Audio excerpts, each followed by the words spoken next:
చదువు వెలుగే జీవన బాటలో దారిని చూపే దీపమవుతుంది లోకంలో.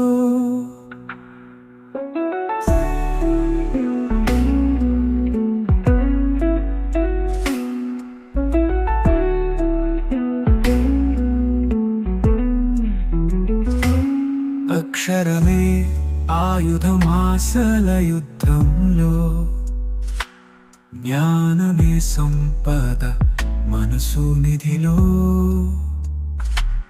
కలలకి కడవే విద్య రూపమే, ఎదిగే ప్రతి అడుగులో బలమే.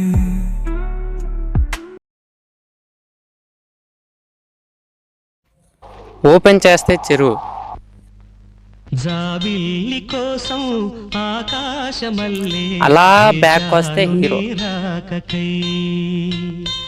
జాబిల్లి కోసం హీరో రాయి తీసుకుని చెరువులోకి విసురుతాడు. నీరాకై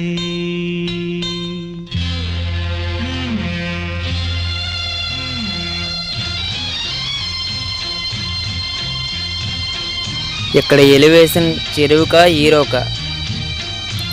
ఎలివేషన్ చెరువుకి కాదు, హీరోకి కాదు, రాయికి.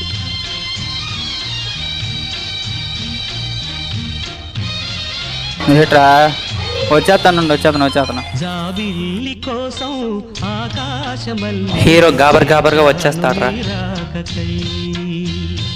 జాబిల్లి కోసం జాబిల్లి కోసం ఆకాశమల్లే వేచాను నీరాకై.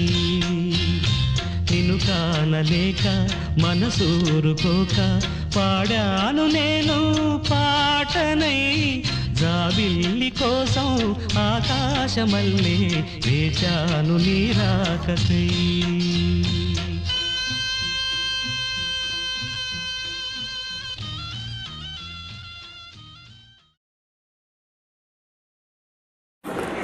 అరే ఎక్కడ ఉన్నావురా? నన్ను వచ్చినంతగా నువ్వు రావు ఏట్రా?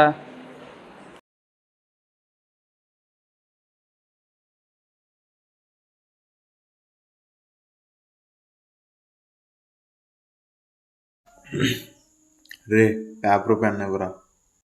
ఎందుకురా?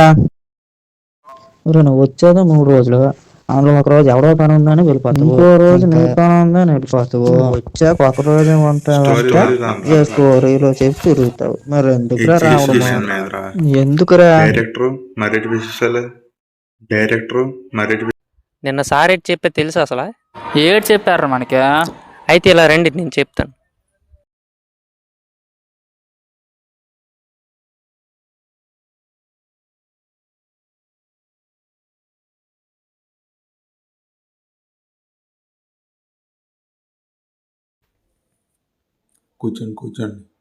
కూర్చోండి.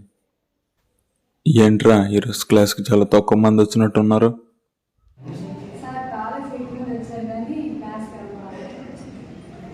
అవును, మీకు ఈరోజు ఏదో ఎగ్జామ్ పెడతాను అన్నట్టున్నాను. ఎగ్జామ్ పెడతాను చెప్పండి, మేము కూడా వెళ్ళిపోతాం సార్. ఎందుకు? అయితే సరే, అయితే మీకు ఒక టాస్క్ ఇస్తాను. మీకు ఇచ్చిన 3 క్వశ్చన్లో మీకు నచ్చిన క్వశ్చన్ ఒకటి రాయండి. ఒక 5 minutes టైం ఇస్తాను, ఒక ఐడియా ఇస్తాను. మీరు చూసి రాస్తారు, చూడగానే రాస్తారో మీ ఇష్టం. రాస్తే నాకేట్ కాదు, మీకు ఒక బంపర్ ఆఫర్ ఇస్తాను. రేపటి నుంచి క్లాస్లో అవ్వు, నేను ఎగ్జామ్ కూడా కండక్ట్ చేయడం మానేస్తాను. రాసుకోండి, అయితే నేను ఒక 5 నిమిషాల్లో వస్తాను.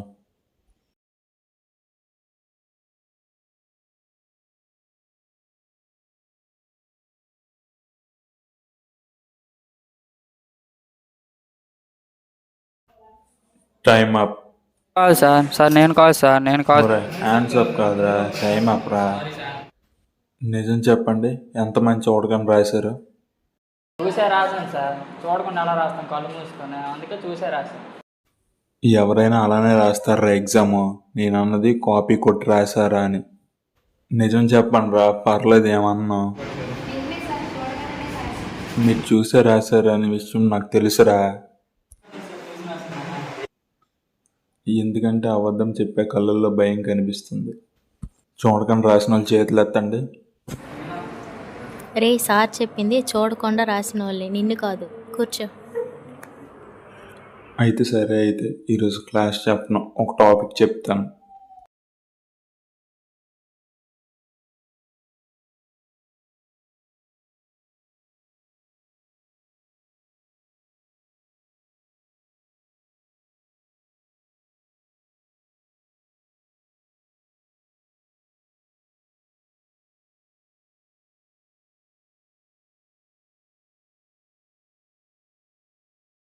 సపోజ్ మీలో ఒకరిని లేపి మీరు కాలేజ్కి ఎందుకు వస్తున్నారు అని అంటే మీరేం చెప్తారు? చదువుకోవడానికి వస్తున్నారా, లేదు పేపర్లతో ఆడుకోవడానికి వస్తున్నారా ఆడలాగా? Sorry sir. మీరు ఎలా చదువుకునేవారు సార్? మీకంటే స్మార్ట్ వాచ్లు ఉన్నాయి, ల్యాప్టాప్స్ ఉన్నాయి, కరెంటు పొద్దు చదువుకోవడానికి ఇన్వర్టర్ ఉంది. మాకు ఆ రోజుల్లో అవేవి లేవు, అయినా మేము చదువుకునే వాళ్ళం. ఇవన్నీ ఉన్నా మీరు చదువుకోవట్లేదు. కరెక్టే. మీ తల్లిదండ్రులు వాళ్ళ చెమట చిందించి ఇక్కడ పంపించడం లేదురా, వాళ్ళ రక్తం చిందించి పంపిస్తున్నారు చదువుకోవడానికి. చదువుకుంటున్నారు లేదనేది మీకే తెలియాలి. సపోజ్ నేను మీకు ఒక స్టోరీ చెప్తాను.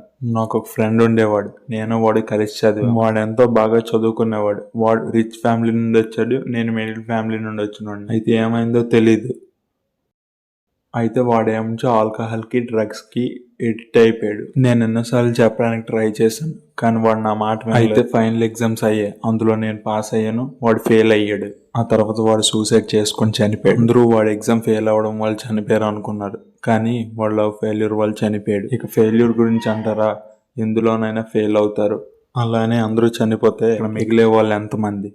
సర్లేండి, మీకు ఇవన్నీ చెప్తే ఇంకా బాధపడుతూ ఉంటారు. టైం అయింది, నేను వెళ్తాను.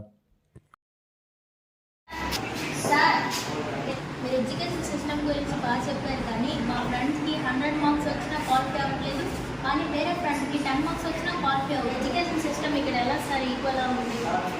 అది విన్న తర్వాతే నేను రాజ్యాంగం గురించి తెలుసుకున్నానమ్మా. ఆ తర్వాత నాకు అర్థమైంది, మనం నడిచేది అంబేద్కర్ రాసిన రాజ్యాంగం, రాజకీయ నాయకులు నడిపించే రాజకీయంలో. రేపు కాలేజ్ ఉందా? హర్ష, ఈరోజు బాగా చెప్పారు కదా ఎడ్యుకేషన్ గురించి సారు ఎడ్యుకేషన్ గురించి బాగా చెప్పారు, కానీ రాజ్యాంగం గురించి సార్ చెప్పారా? నీకు తెలుసా అంబేద్కర్ గురించి? తెలుసురా. మరి రాజ్యాంగం గురించి తెలుసా? అప్పుడెప్పుడో అన్నాను రా. అప్పుడెప్పుడో వినడం ఏంట్రా? కోపమావకరా, చెప్పులే.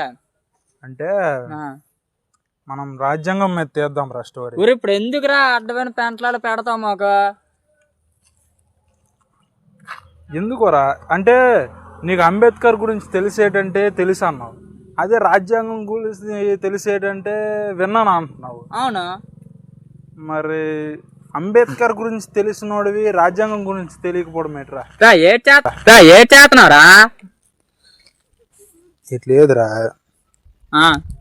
అంటే ఒక డైలాగు సర్చ్ చేశాను రా. ఏంటది?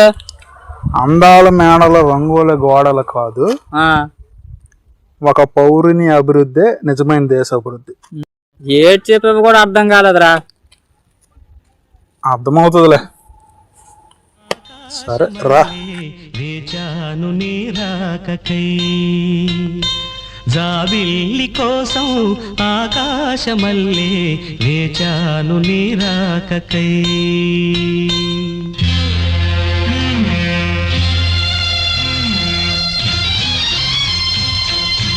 ఇందులో ఉన్న పాత్రలు కానీ సన్నివేశాలు కానీ ఎవరిని ఉద్దేశించినవి కావు. ఇందులో ఉన్న పాత్రలు కానీ సన్నివేశాలు కానీ కొంతమందిని మాత్రమే ఉద్దేశించినవి.